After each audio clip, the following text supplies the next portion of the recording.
Dollar দেশে আনতেছি আমরা, কিন্তু রিওয়ার্ড না দিয়ে সরকার ওইটার উপর এক্সট্রা ট্যাক্স দিচ্ছে, ট্যাক্স অ্যাড করতেছে। বাংলাদেশে ফ্রিল্যান্সিং করতে করতে এখন মনে হচ্ছে সরকার ফ্রিল্যান্সারদেরকে অ্যাকচুয়ালি ডিসকারেজ করতেছে। যারা অলরেডি রেমিটেন্স আনতেছে দেশে, তাদের উপর আবার ট্যাক্স। এটা অনেস্টলি ফিউচার ডিজিটাল বাংলাদেশের জন্য একটা ডেঞ্জারাস সাইন আমি বলবো।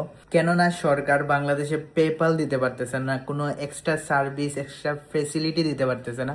বাংলাদেশের ফ্রিল্যান্সাররা বিভিন্ন মাধ্যমে দেশে টাকা আনতেছে, লাইক পেওনিয়ার, ওয়াইজ, তারপর এনসেভ, ফেসেট অ্যান্ড এইরকম অনেক অল্টারনেটিভ ওয়ের ইউজ করে বাংলাদেশে টাকা আনতেছে, তাও অনেক ঝামেলা পোয়াতে। পেওনিয়ার ইউজ করে, পেওনিয়ার অলরেডি ট্যাক্স কাটে, তারপর আবার বাংলাদেশে আনার পর ওইটাকে আবার ট্যাক্স দিতে হবে। এটা খুবই দুঃখজনক একটা বিষয়। এখন কথা হলো, এটা কি আসলেই সত্যি নাকি?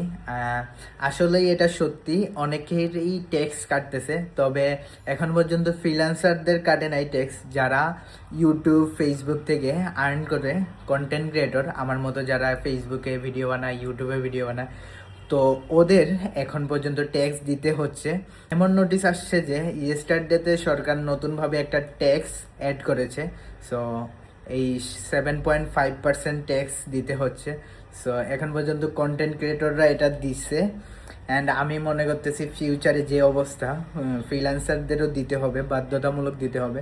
তো এইটার অল্টারনেটিভ ওয়ে বলতে আমি কি বলবো, অনেকগুলো অল্টারনেটিভ ওয়ে আছে অলরেডি, অ্যান্ড এটা যদি হয়ে যায় ফিউচারে বাংলাদেশের জন্য অনেক একটা ক্ষতি, আমি যেটা পার্সোনালি মনে করি।